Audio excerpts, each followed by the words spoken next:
Zakweli, l'entretien de la matinale. Bonjour Yumna, bonjour à tous. Effectivement, ce matin, nous recevons la députée de Mayotte, Ramlati Ali. Bonjour. Bonjour Andy, bonjour à tous et à toutes. Alors, vous êtes en métropole. Merci de nous recevoir donc chez vous également, alors que la crise ici à Mayotte sanitaire est toujours présente, comme en métropole.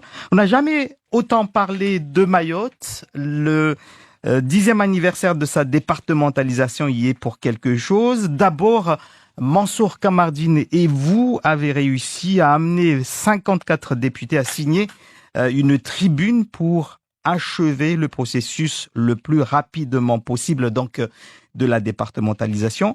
Ce sont des députés Ramlati Ali de l'extrême gauche jusqu'à l'extrême droite. Comment est-ce que vous est arrivée cette idée avec Mansour Kamardine? Disons que moi, dans mon programme d'abord électoral, j'avais mentionné de parachever la départementalisation.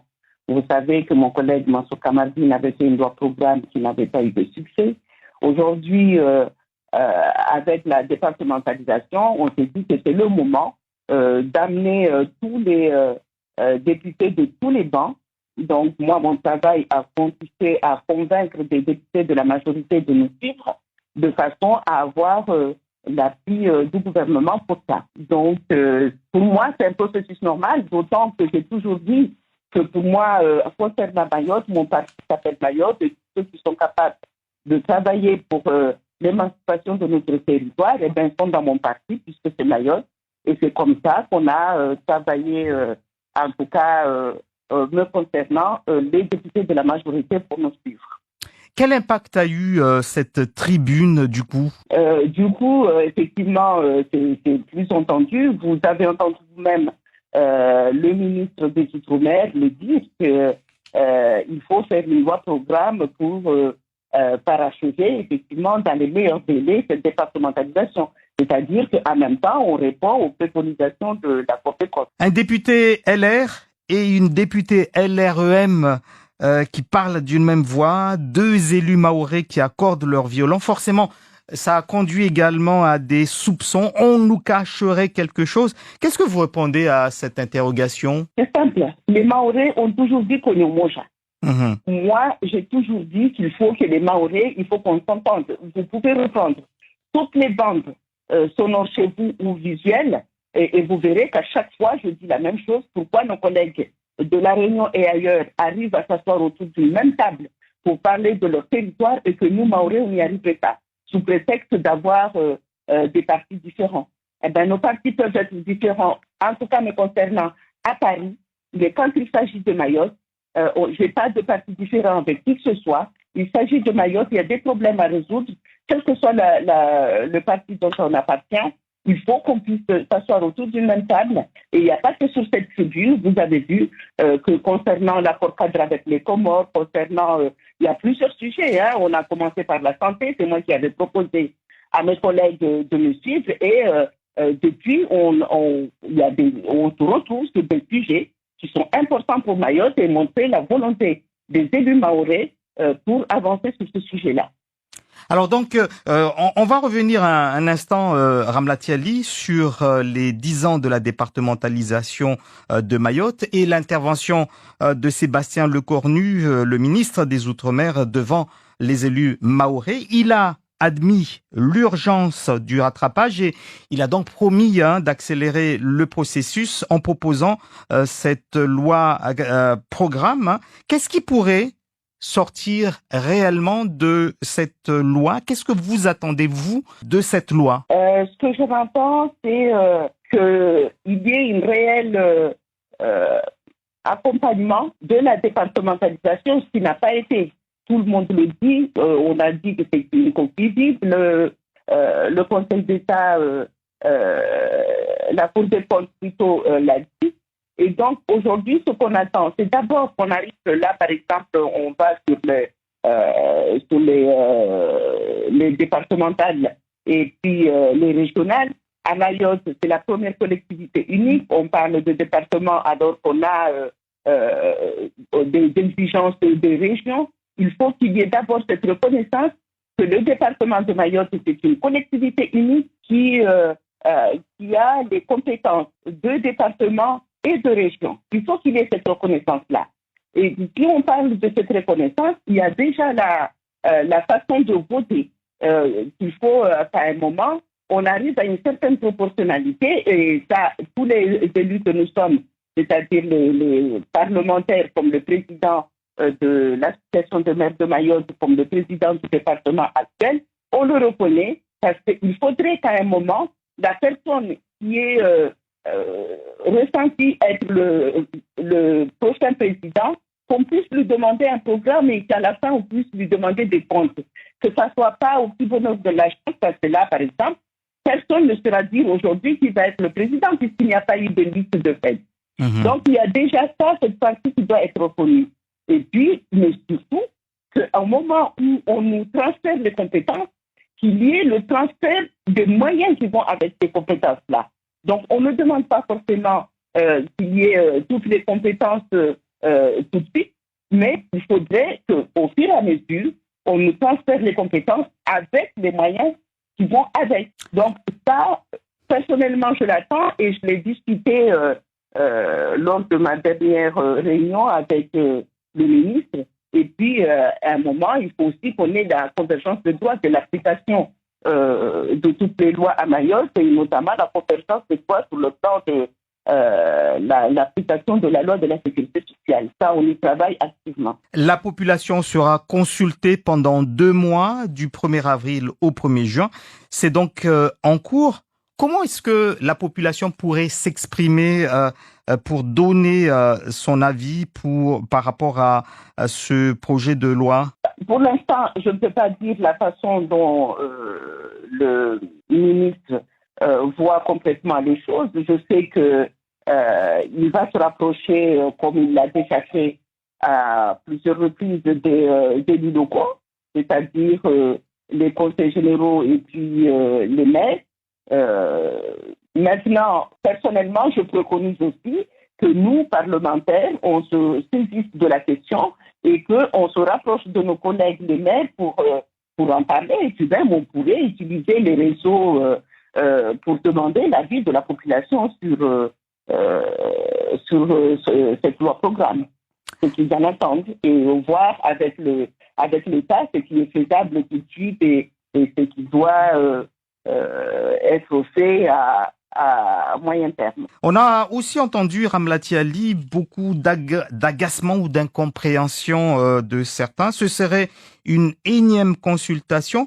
Franchement, en quoi elle serait différente des autres? Là, on nous demande du pratico-pratique. C'est pas une consultation dans le sens où on va dans les urnes. Parce que là, on nous demandait d'aller dans les urnes. Et puis, en même temps, je ne comprendrais pas que les populations soient agacées, alors que justement, au moment où on a parlé de l'évolution institutionnelle, tout le monde a vu de la malice derrière en disant qu'on va peut-être repasser à l'article 74, on va se rapprocher des Comores. Enfin, bref, il y a eu des tas d'inquiétudes qui fait qu'aujourd'hui, on demande à ce que ce soit la population qui dise en même temps que les élus ce qu'on attend et que le ministre il tienne compte. Donc, voilà, il faudrait qu'à un moment, nous, on sache est-ce que on fait confiance juste aux personnes qu'on a élues pour se faire, ou alors on veut être consulté. Donc, on a compris que la population veut être consultée. Cette loi de programme est prévue pour le mois de juillet, quelques mois avant l'élection présidentielle. Cela aussi interroge parce que ça veut dire que vous êtes quasiment sûr que la République en marche sera réélue au pouvoir? Les hommes changent, mais les dossiers restent. Donc, que la République en marche soit réélue, c'est ce qu'on veut. On travaille pour, mais je n'ai pas dit que ce soit cela. Cela dit, les hommes changent et les dossiers restent. Il faut qu'à un moment, on initie quelque chose. Et si on ne fait rien, les Mahorais pourrait nous le reporter quelque part et à juste titre. Donc, il faut qu'à il y ait une initiation de quelque chose et que ceux qui vont arriver derrière puissent dire que ce dossier est resté à ce niveau-là et nous, on souhaitait le pousser un peu plus loin que ce qui a été fait jusque-là. Donc, on ne peut pas ne rien faire. Ramlati Ali, vous avez parlé tout à l'heure d'une des premières des premières interventions avec d'autres élus parlant d'une même voix sur la santé à Mayotte. Est-ce que vous êtes au courant de la grève des agents du personnel de l'ARS et de leurs revendications et du fait que pour l'instant, il y a un blocage sur cela? Je suis au courant concernant le personnel de l'ARS, oui, je suis au courant parce qu'ils nous écrivent. Concernant les agents de l'hôpital, j'ai des oui-dire. On n'a jamais été, en tout cas moi personnellement, je n'ai jamais été sollicité sur leurs revendications, mais sur les oui-dire et puis de ce que je sais, puisque je ne peux pas complètement me détacher de l'hôpital, il y a des sujets que je pense que, tels que la balnéothérapie qui est demandée sur la petite terre, tel que le maintien des lits en petite terre, des lits chauds, entre guillemets, à l'hôpital de petite terre, c'est quelque chose que je suis au courant et que je soutiens. Maintenant, il y a, pour l'instant, ça n'avance pas. Ben, ça dépend de la directrice de l'ARS et puis celle de l'hôpital, mais on sait que pour l'instant, la directrice de l'hôpital étant en partance, je ne pense pas que ce soit elle qui va résoudre le problème. Donc, ça repose sur la directrice de l'ARS. Mayotte fête ses 10 ans donc de départementalisation dans un contexte sanitaire fragile. La campagne de vaccination contre la Covid-19 à Mayotte n'a pas forcément beaucoup été une réussite. En tout cas, les gens n'y vont pas de façon massive.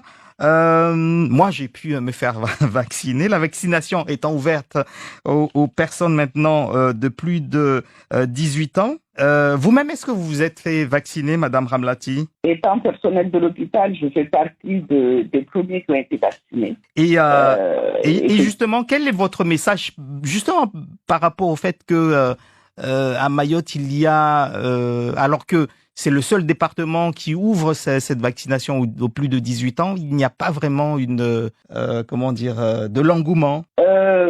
Je dirais que Mayotte, les gens réagissent comme un petit peu partout dans le monde, mais surtout dans la France métropolitaine où il n'y a pas réellement d'engouement. Les gens ont cette peur que ces vaccins ont été faits d'une manière assez rapide. On ne connaît pas les effets secondaires qui peuvent être plus ou moins tardifs et que ça fait peur. Moi, je dirais qu'il faut faire le pari. Faire un pari, c'est quoi? C'est de dire, je vais faire cette vaccination qui peut-être, parce qu'en médecine, le risque zéro n'existe pas, pourrait peut-être me poser du tort, mais d'une manière certaine, je sais que le virus lui-même peut me causer plus de tort que le vaccin lui-même. C'est un petit peu ce raisonnement-là qu'il faudrait avoir et accepter de se faire vacciner, d'autant que coronavirus, il y en a plusieurs, Covid, il y en a qu'un seul, et que ce vaccin ARN, et on a cette chance-là, que nous, on a eu tout de suite le vaccin à ARN qui peut être, et qui est dit être efficace sur plusieurs formes de coronavirus, notamment les variantes de la Covid-19. Et donc, il faut faire confiance et puis d'aller se faire vacciner. En tout cas, moi, je vous dis, clairement, je me suis fait vacciner et ma dernière dose, je l'ai eue depuis le 26 février. Un dernier mot, Madame la députée, pour le Ramadan, dans ce contexte justement sanitaire compliqué. Comment est-ce que vous le vivez et quel est votre souhait pour les Mahorais? Mon souhait, c'est de dire que c'est un mois où on a l'habitude de manger ensemble, de faire beaucoup d'aumônes et tout ça. Donc, sur le plan religieux, on peut continuer à faire notre jeûne, avec, je mettrai quand même ces guillemets, que je ne peux pas oublier que je suis médecin, ne pas oublier qu'on nous a demandé de faire le ramadan, mais il y a quand même des exceptions pour les gens qui sont malades et qui continuent à faire leurs soins, puisque Allah lui-même nous a donné les moyens de pouvoir faire autrement. Mais pour le reste, il faut continuer les gestes barrières. On le sait, c'est les postillons qui sont dangereux. Donc, on ne peut pas se réunir autour d'une même table à plusieurs pour manger, même si c'est ce qu'on souhaiterait. Au niveau des mosquées, il faut quand même garder cette distanciation. Dieu voit tout et c'est lui-même qui a donné les précautions à faire. Et dans tous les territoires du monde, notamment dans les pays arabes, c'est ce qui est fait en Arabie Saoudite. Et donc, il faudrait qu'à Mayotte, on fasse la même chose de façon à nous préserver du retour du Covid à Mayotte. Merci beaucoup, Ramla Teli, d'avoir été l'invité de Zakweli.